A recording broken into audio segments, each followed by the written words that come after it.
Assalamualaikum warahmatullahi wabarakatuh. Selamat datang di Klinik Edukasi. Nah, pada pembahasan kali ini Kakak akan membahas tentang bilangan pecahan.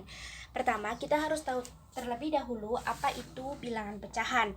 Nah, di sini adalah bilangan pecahan itu adalah bilangan yang dinyatakan dengan A per B, di mana A ini adalah pembilang dan B ini sebagai penyebut.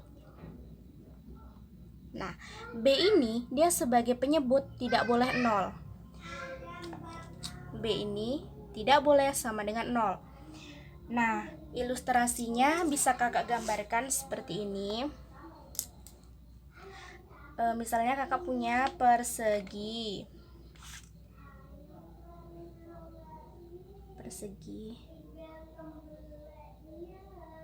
Kakak bagi menjadi 4 bagian. Anggap ini bagiannya sama besar. Yang bagian pertama ini kakak arsir. Nah, persegi ini ada 4. Bagian yang diarsir itu ada 1. Jadi, nah, ini bisa kita tulis bagian yang diarsir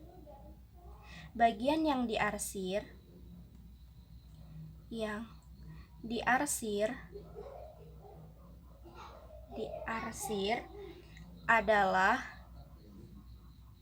1 dari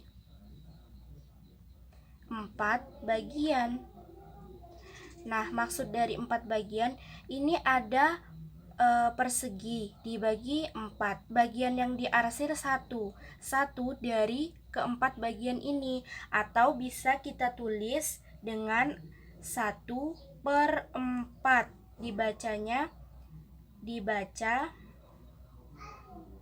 1/4, atau bisa juga dibaca 1/4. Nah, begini.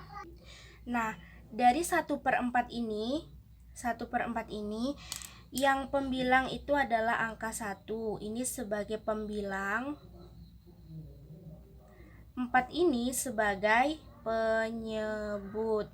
Nah, tadi kan bilangan pecahan itu bilangan yang dinyatakan dengan A per B atau berbentuk 1/4 seperti ini. Kemudian selanjutnya ada bentuk-bentuk pecahan. Nah, yang pertama pecahan biasa. Pecahan biasa itu pecahan yang terdiri dari pembilang dan penyebut. Nah, contohnya, contoh 1/2, 3/6, 4/7, 11/3, 2, dan seterusnya. Nah, ini kan terdiri dari pembilang dan penyebut. Yang di atas ini pembilang, yang di bawah penyebut. Kemudian yang kedua, pecahan campuran. Pecahan campuran itu adalah pecahan yang terdiri atas bagian bilangan bulat dan bagian bilangan pecahan.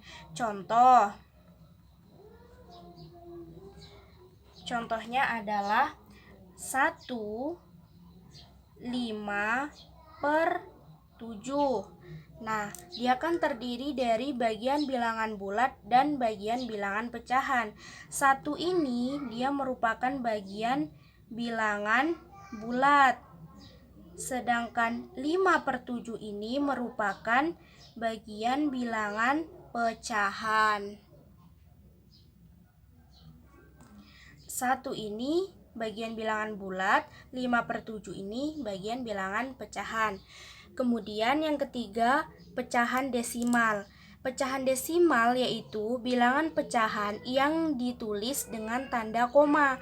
Nah, contohnya, contoh 0,5, 0,25, 3,5, dan seterusnya.